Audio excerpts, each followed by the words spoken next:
नमस्ते, मैं हूं पूनम और स्वागत है आपका जसानी क्रिएशन में। इस वीडियो में मैं सिलाई से जुड़े कुछ ट्रिक्स एंड ट्रिक्स बताऊंगी जो हमें बहुत ही यूजफुल होगा, क्योंकि ये हमारी सिलाई में बहुत ही महत्वपूर्ण भूमिका निभाता है।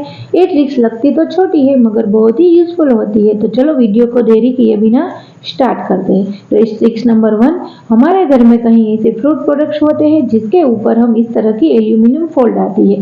अगर आपके पास ऐसी नहीं है तो आप खाली मेडिसिन यानी कि गोलियों के पैकेट्स को भी उनके ऊपर भी ले सकते हो, वो भी पूरी तरह से एल्यूमिनियम होती है।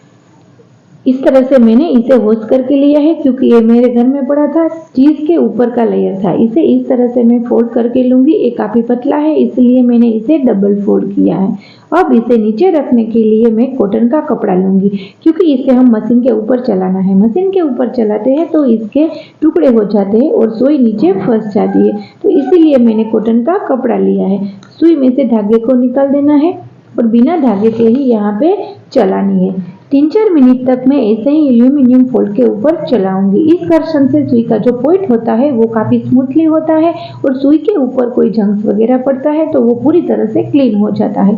सुई की लाइट भी पड़ती है और धारदार हो जाती है और सुई का परफॉर्मेंस भी पहले से काफी बेटर रहता है। अगर आपकी सुई हल्का सा धागा खींच रही है, कपड़ा खींच रही है, तो ये ट्रिक्स आपको करनी चाहिए। मैं ये नहीं कहूंगी कि इससे आपकी सुई पूरी तरह से ठीक होगी, पर पहले से काफी ज्यादा बेहतर परफॉर्म करेगी।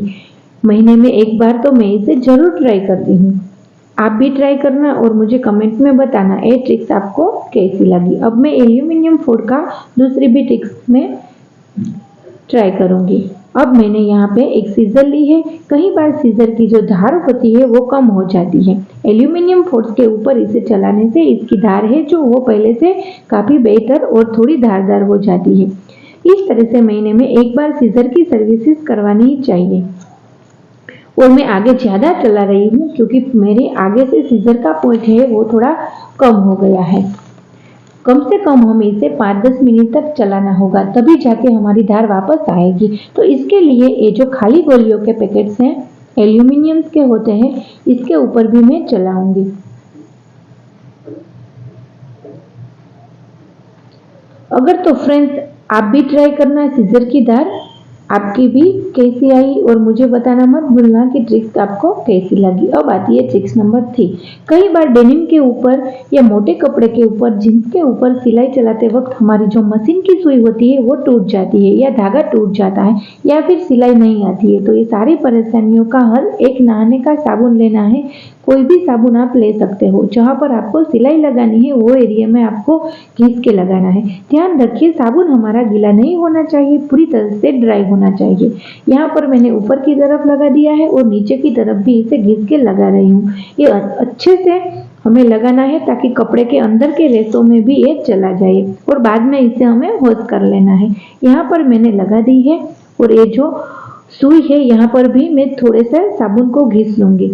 और ये जो मेरी जीन्स है वो मुझे कमर से थोड़ी लूज हो रही, तो इसके लिए मैं यहाँ पे थोड़ी सी प्लेटी लूंगी और यहाँ पर भी मैं सिलाई लगा दूंगी।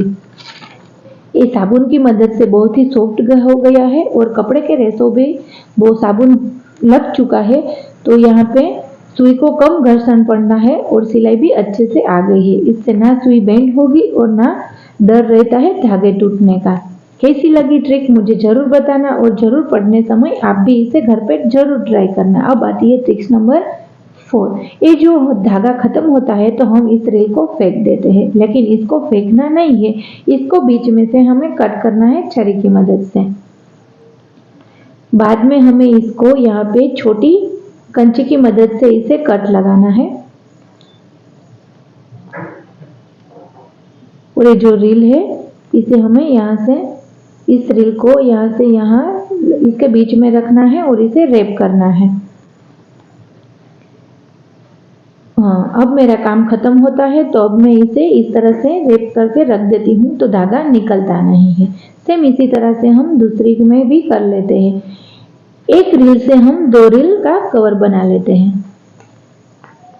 ये आप देख सकते हो अब अच्छे से कवर हो गया है, लेकिन मैंने ये भी देखा है कि बड़ा वाला रील है इसमें इस तरह का रैप फिट नहीं होता है।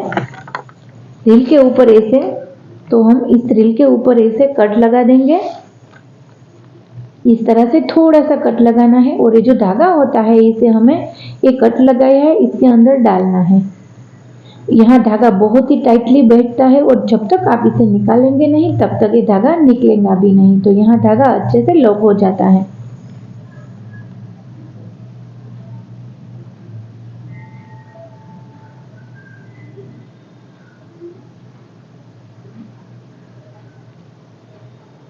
मेरी पास जितनी खाली रील्स थी इतनी मैंने इस तरह से यूज कर ली है, आप देख सकते हो।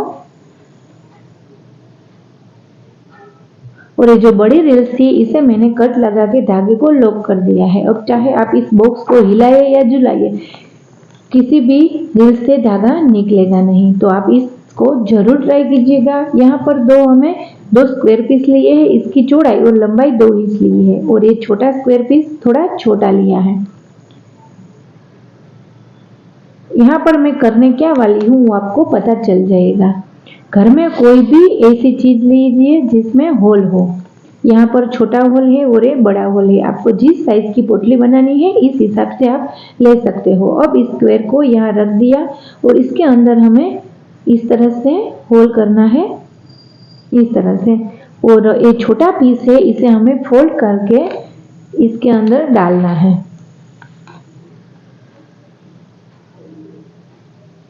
देखो इस तरह से हमें होल के अंदर डालना है और इस तरह से कोई भी वस्तु लेके इसे प्रेस कीजिए ताकि ये नीचे की ओर चला जाए और नीचे की ओर हमें इस तरह से लगेगा।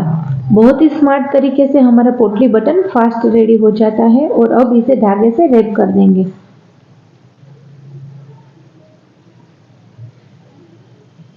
और अब हमें यहाँ पर ट्विस्ट करके 2 बार लगाना है गांठ। ये हमारा पोटली बटन आसानी से बन जाएगा।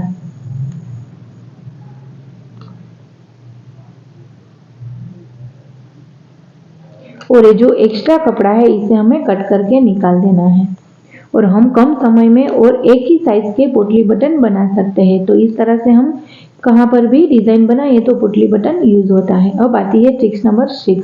यहाँ पर ये जो मेरी कापड़ काटने की जो सीजर है बहुत ही अच्छी है। कई बार हम कपड़े की सीजर को हम पेपर में काट लेते हैं, तो ऐसा नहीं करना है। कपड़े की सीजर कपड़े में ही लेनी है और एक एक्स्ट्रा रखनी है जो हमें पेपर में कट करनी है। तो इस तरह से हमें दोनों अलग अलग करनी चाहिए। अब आती है ट्रिक्स नंबर 7। ये जो प्रॉब्लम्स है वो है कॉमन प्रॉब्लम्स है। ऐसे ही मशीन शुरू की और सुई में से धागा निकल जाता है तो बार बार हमें इसे सुई में परोना पड़ता है और इससे हमारा टाइम और एफर्ट दोनों चला जाता है। इसका रीजन और सॉल्यूशन दोनों में बताऊंगी। यहाँ पर देखिए ये वाला पॉइंट है, ऊपर दिख रहा है आपको, मैं अच्छे से दिखा देती हूँ। ये जो ऊपर है वो ए वाला पॉइंट है, इसे हमें ऊपर रखना है और ये ऊपर रखें, फिर हमें नीचे सुई परोए और फिर सिलाई स्टार्ट करें तो ये धागा निकलेगा नहीं। जब भी आप सिलाई करने जा रहे हैं तब इसे हमें ऊपर ही रखना है, फिर सिलाई स्टार्ट करनी है तो धागा नहीं निकलेगा और सिलाई अच्छे से आएगी। और जब ये ऊपर होता है और हम धागा कट करते हैं तो फिर वापस हमें सिलाई करिए तो नहीं कटेंगी। और ये नीचे नहीं रखना है, नीचे रखेंगे और धागा कट करेंगे तो सुई में से धागा निकल जाएगा। तो ध्यान रहे हम जब भी स्टार्ट करें तब इस चाप को हमें ऊपर ही रखना है। अब आती है ट्रिक्स नंबर 8। सभी को पता है डोरी से बहुत ही सुंदर सुंदर डिजाइन बनती है, प्लेट, प्लाजा, स्लीव्स, नेक, किसी के हम ऊपर इसे डिजाइन बनाते हैं। तो इसके लिए डोरी को छोटे छोटे पीसेस करने होते हैं और ये पीसेस करने में बहुत ही ज़्यादा टाइम लगता है क्योंकि हर एक पीस को नाप के देखना फिर इसे कट करना। तो ज़्यादा संख्या में अगर हम कटिंग करना होता है तो इससे हमारा टाइम बहुत ही बर्बाद होता है। तो इसके लिए मैं यहाँ छोटी सी ट्रिक बता रही हूँ। हमें यहाँ पर कंघी लेनी है और कंघी के जो दांत होते हैं इसके ऊपर हमें जितना लंबे पीसेस चाहिए इतनी हमें यहाँ पर रखेंगे। जैसे आप देख सकते हो मैंने यहाँ पर कंघी के 4 दांत को लिया है और इस तरह से इसको गोल गोल घुमाते हुए इसमें मैं रैप करूंगी। यहाँ पर हमें ज़्यादा टाइट नहीं पड़ना है, जितना हो सके इतना लूज ही छोड़ेंगे। लूज इसलिए पकड़ना है ताकि इसके अंदर सीजर हमें आ जाए और कट करने समय हमारी सीजर अच्छे से आ जाए और इससे कट करेंगे। एक ही जगह पर इसे सीधा कट करना है। इससे ये छोटे छोटे पीसेस एकदम से बन चुके हैं और हमें टाइम ही बचेगा, ये हमारा टाइम भी बचेगा और मेहनत भी कम लगेगी। ये ट्रिक्स आप जरूर आजमाइएगा।